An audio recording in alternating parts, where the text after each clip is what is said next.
Good day, everyone. So today we're going to talk about fair value gaps, which is the FVG, displacement low, displacement high, and the liquidity page, and how you can maximize your profits by using just this simple pattern we see here.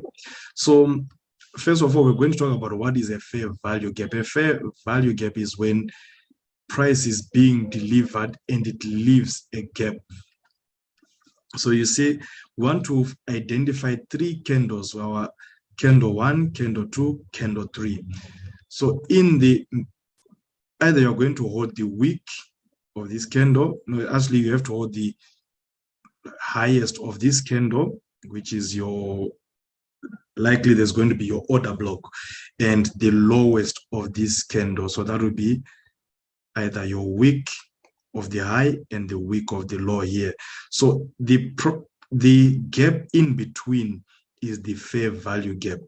And that's how you want to identify strong order blocks, because there will be a big imbalance from that order block. It's not just any last down candle before the up move that goes. It's, you want to identify it with this imbalance, so you're going to get your fair value gap in there.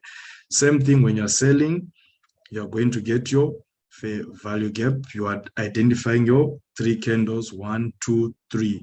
So you're looking at these gaps here. So the market will come back and deliver from there. It means that there are sellers that want to come in that price. Same thing, there are buyers that don't come in this price. So what is our displacement low and our displacement high, and what is our liquidity page? So we have market that is traded and took out this sell side liquidity here. So when it takes this sell side liquidity, this becomes our liquidity page. This is our liquidity page. So they've taken out this sell side liquidity, and then same thing with the buyers. So whatever I'm going to do on this side is just the opposite of this side. Here you get your buy side liquidity like this, and then you're going to get your liquidity page as well, which will be this one. This is your liquidity page. So now our displacement low is this one. This is our displacement low, and this is our displacement high.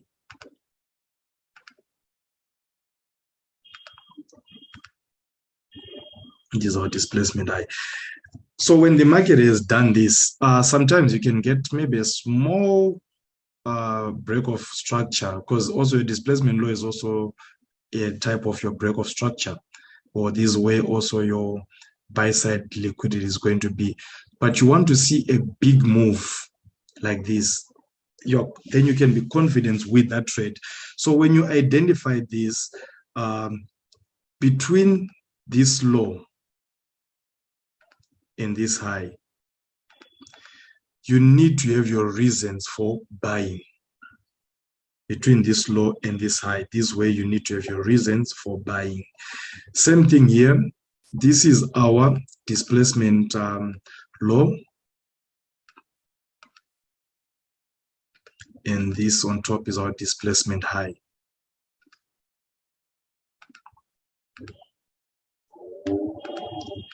So between, again, this low and the high, this is where you need to have reasons for selling.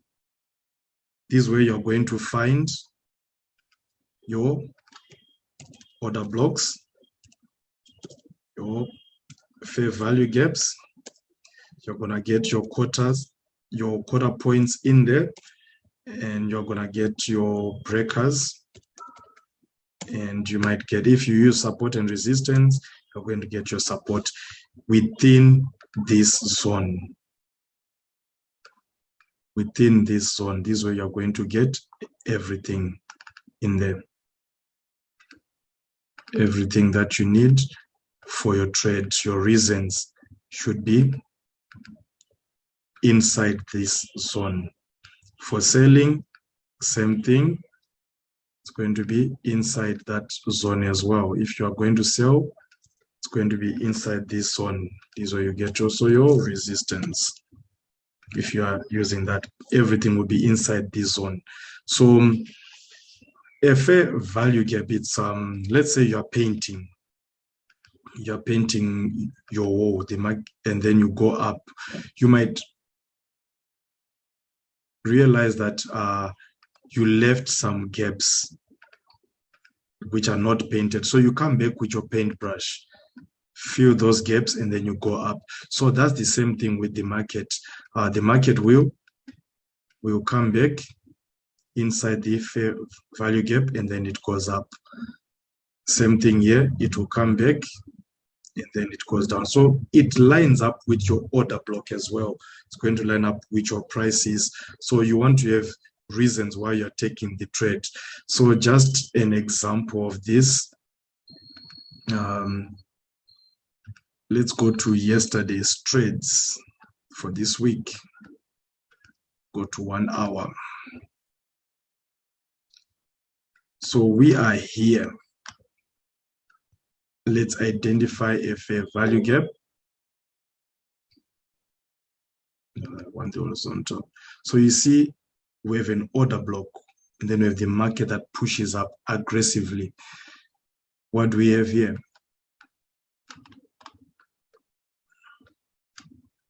We have our 1, 2, 3 candle. Like I said, the wick, the high of this candle, and the lowest of this candle here. This is our fair value gap. It aligns with our order block.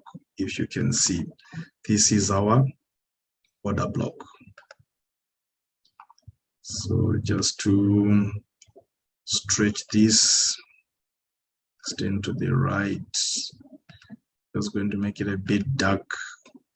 So this is our order block. So we can see, let me check the prices.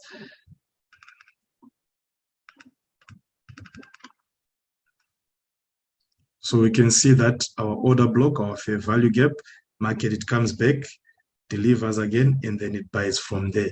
So so now you might realize that you want to get maybe some precise size entries. Also, you can use the 50% of the fair value gap. Again, that's also valid.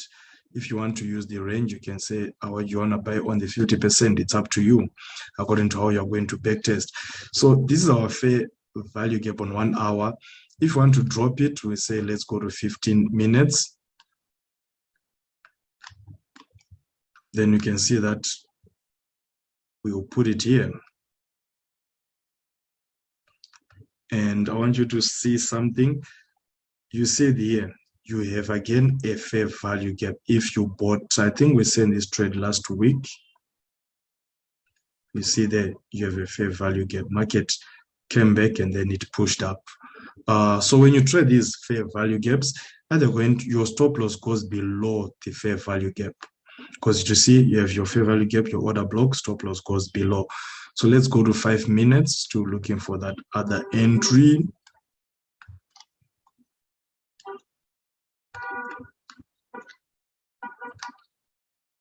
And you see, if we bring it down, it's here. The same thing, which is here as well. You see 1, 2, 3 candles, and you get something like this.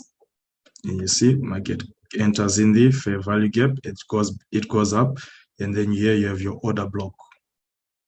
Your order block, market trades into it. But right now, we want to talk about yesterday's, this week's trade. So you see how the market, it came into a fair value gap, and then it pushed up.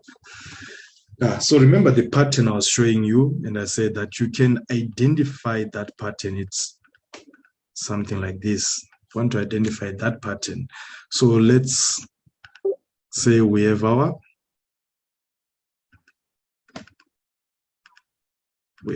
sell side liquidity here.